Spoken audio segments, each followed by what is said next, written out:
If you want to smell powdery, like luxury body powder, lipstick, makeup, kind of that vintage boudoir feel, then you've come to the right place because I'm convinced no one loves powdery perfumes more than me. First up, Penhaligan's the favorite. This one is a very sweet, pink, fluffy powder puff. It feels very feminine, girly, princessy, but at the same time, the violet is fresh enough to kind of counterbalance some of that sweetness. This also has amazing longevity as well. Musk Eternal from Misenir is one of the most powdery fragrances in my collection. This is an incredible, densely powdery musk that definitely reminds me of a really luxurious body powder. There's also some warmth and sweetness and depth from Tonka in here as well. This is absolutely incredible, and it is so strong. It lasts and projects so well. Comet from Chanel is this beautiful almondy powdery fragrance, a little bit more delicate than Musk Eternal in my opinion. I think the cherry blossom and the heliotrope are what give it that almondy feel, and this one just feels so elevated and luxurious. Piamel la Vienne Fleur is this beautiful kind of fruity, floral, raspberry, rose, powdery scent. The original formulation of this fragrance was actually released in the 30s, and it has been recently revived. And it's a perfect balance of having a little bit of that beautiful kind of vintage boudoir feel while still feeling very modern and fun with that raspberry note. Yin Transformation by the Harmonist is a little bit powdery, but it also has a creaminess that reminds me of a body butter. There's an almond milk note in here, which I think is giving that quality. So it always kind of just reminds me of getting ready for bed. I imagine putting on a little bit of a body powder and a body lotion, and it just kind of has this very calming, clean feel,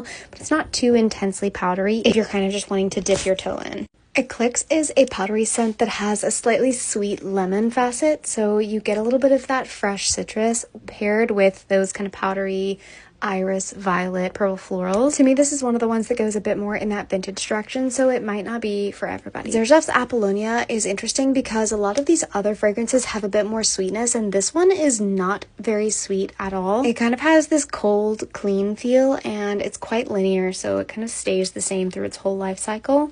It's not one I gravitate towards a lot, but it is very interesting. One of the least powdery on this list, Tarte by Carner Barcelona, is probably my favorite almond scent I have ever discovered. This is a beautiful, fluffy, lightly sweet almondy heliotrope scent, and I always just think it smells super romantic and beautiful. Luxury by Misenir, as compared to Musk Eternal, is way more light, ethereal, and airy. It's got some citrus, it's a bit more cloud-like, and feels almost like a little bit of powder dispersed into the air. Again, it has a slightly vintage feel, but in a very wearable modern way. Diptyque's Orion is another great one, I think, if you want to dip your toe into powdery fragrances, because this has some very crisp juniper that keeps it feeling very fresh, but then it also has a very clean laundry-like powdery element. Ethereal, beautiful, y'all know I love this one. If you're nervous about powdery fragrances and you're not sure you're going to like them, I think that Damabianca might be a good one to sample, because this is predominantly a vanilla scent, but it does have these really beautiful powdery purple florals along with a little bit of citrus.